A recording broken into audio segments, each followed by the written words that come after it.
I need to work on when it comes to bringing my truck back, and I put up a lot of miles on it, but I want to make sure it's back to where it was. Notice the light in the ring is missing, so I want to replace that. Even the lug nut caps, I want to replace that. There's a couple cracks I see. And just trying to wax and touch up everything on the body. I did a wash and a little wax just to see how everything is. But the tractor, I have to put some love in it. I don't really drive it too much.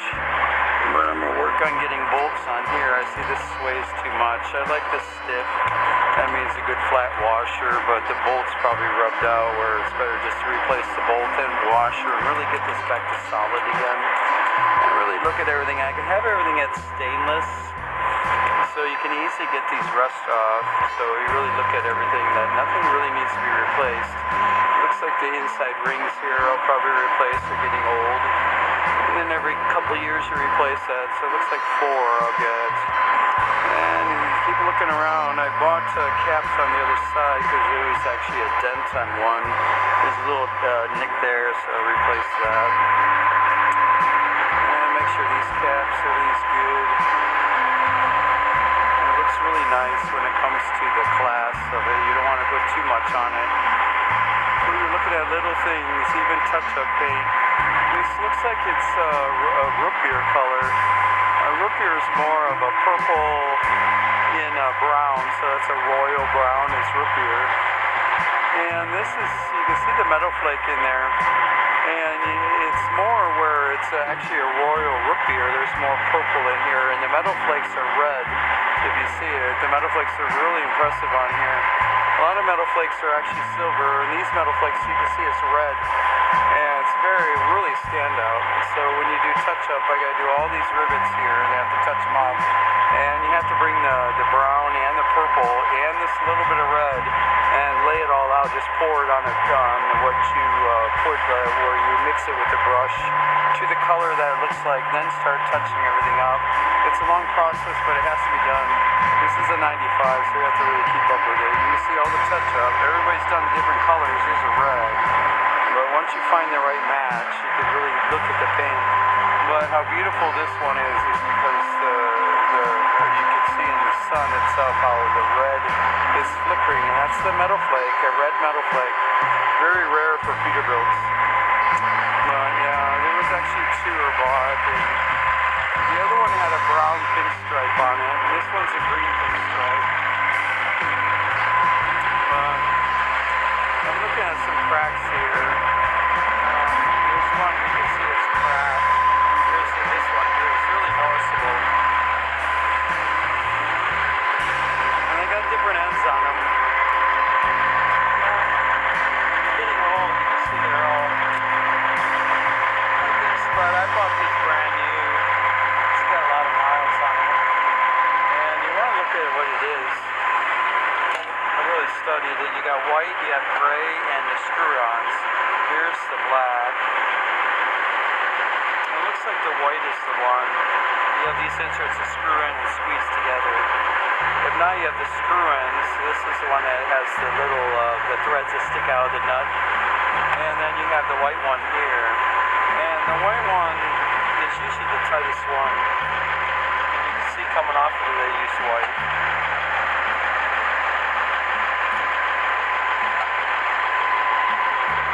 Inserting it and see which one will go.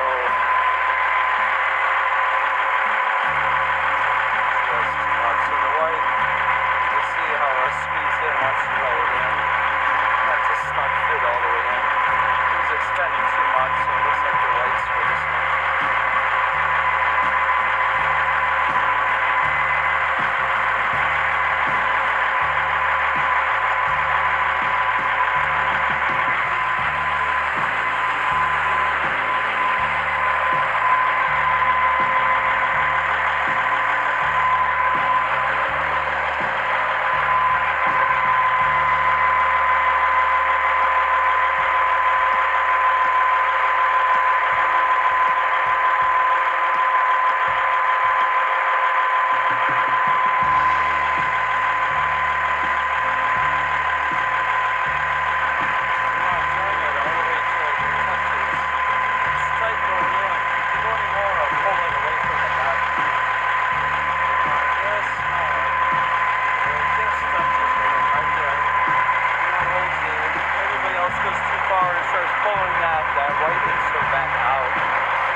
that screws in, that's the Freightliners usually. The Peterbilts have the white, and the smaller one is the black, you notice.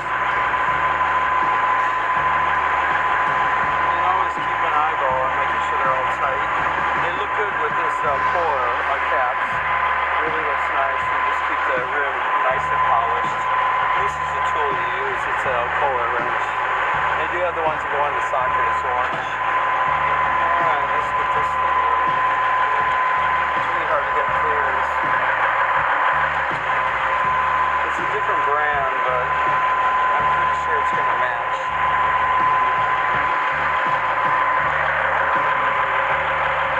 Let's see how close it is.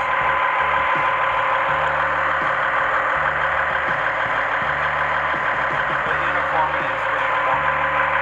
What I got to do is an amber on here. And that's how it looks brand new, stock, they're usually flat. I do the bullets in the front and the flats on the back. And with this truck I went clear. It's amber, they were clear, so it's a Freightliner. These are the flat ones here. These are 2 inches, and they actually have bigger ones now. Keep it in stock, if not, those cost money. This is the 2-inch. My lights are on that. These are spin-ons, you can see it hooks on the back. There's 4 of them. You try to catch it and then you roll it in. And the new ones are harder, but you can see how you twist them on. And then you pull up the weight to see if they're all caught. Once you see that they're all caught, pull the rubber away and you can see it grabbing from those 4 tongs. If not, you'll be running another one. Once I wash them, they'll all look good again.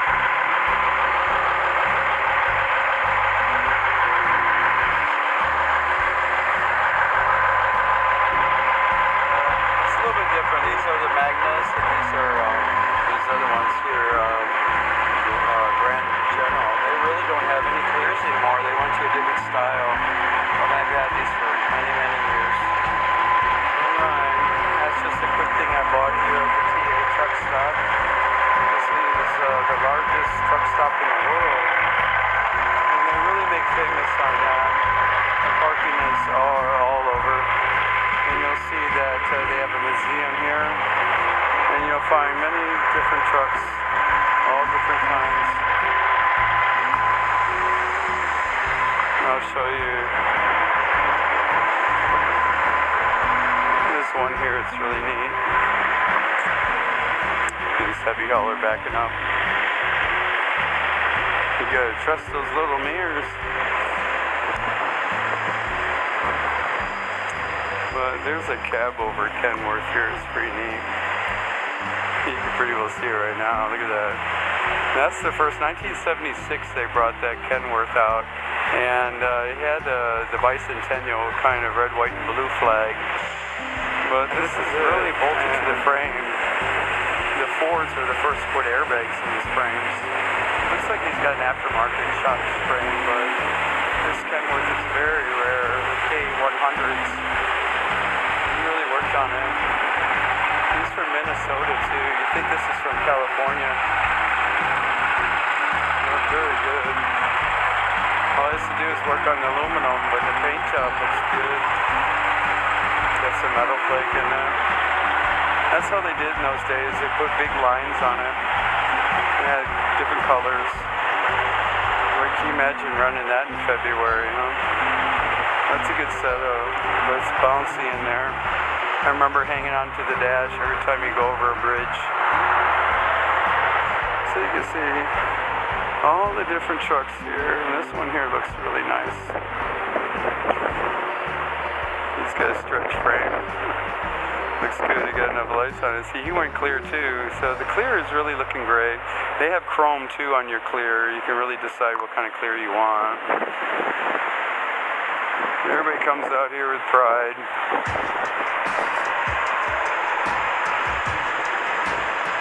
This guy's polishing away. Alright, I gotta get to the yard. I'll be delivering Monday, and I'll make some movies for all of you. This is the store. This is in Iowa. It's Walcott, Iowa. Mile marker 284. That's in I-80. And that's where the museum is. Let me give you a quick walk around. There's parking all over. Well, that's neat. Everybody thinks I'm driving a conventional at first. No, it was the cab over days. Once I went to conventional, I was in getting out of the 80s into the 90s, where everybody started doing it.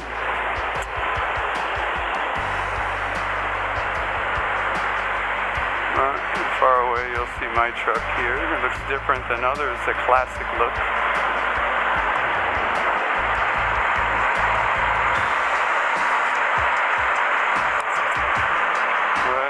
Now you can see the red metal flake really shows off the truck when it's all clean. Well, that's what it looks like going across Wyoming. Got a couple puddles the way the ice is melting. I like to replace the high beams with the Hollytons. That's $40, $50 each. You have to buy the housing and the bulb. That's a nice project to do. Got to work on the horn. I know they got better horns, so I don't want to replace that. Everything should be looking good here. I gotta get back to Wisconsin. I'm full of butter here, 80,000 pounds. A little dirty here. 38 degrees. Well, it's a really good truck.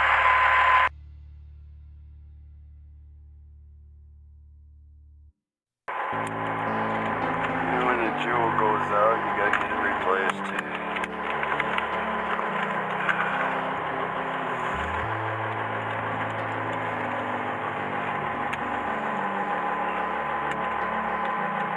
It's really easy. All you do is put an Allen wrench on it and unscrew it. Just pull it out.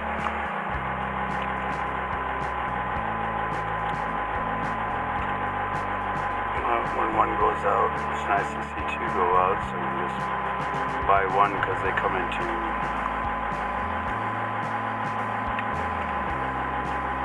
You want to pull it away just a little bit so it doesn't fall onto the switch. If it keeps banging down and up on the switch, it starts damaging the switch. It shakes it. You actually got two different sizes, so I'm looking carefully. Sliding it down, pulling out just a little bit. That way it doesn't slam down each time. That damages the inside of the switch by pulling out due to vibration. But once you get one looking like that, it really doesn't look good. Anything else, it's somebody else that comes in, and that would be a police officer.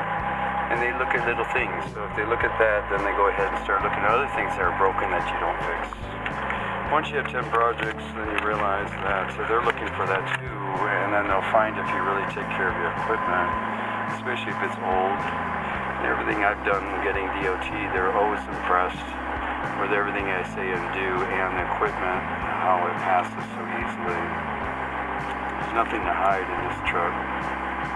Every truck you think you can hide stuff, but they go to school and find all just like a mechanic would.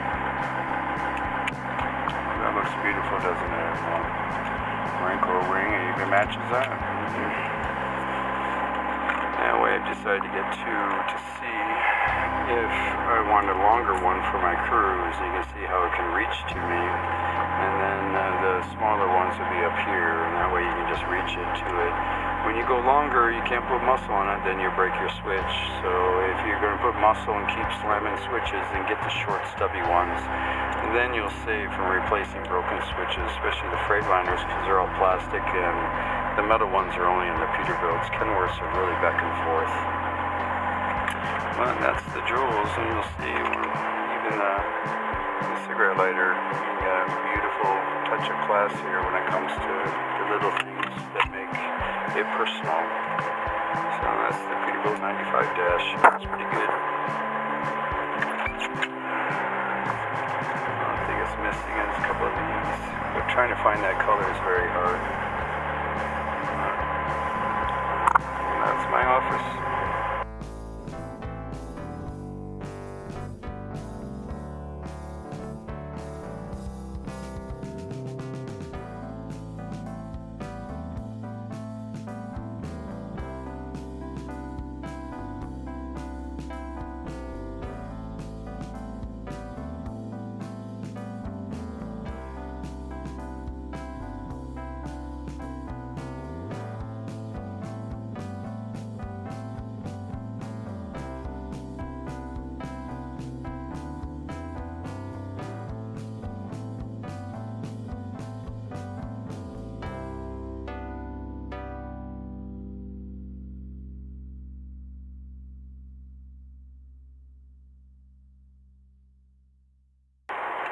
So if you get your twilight blue filter glasses, that's a lot different.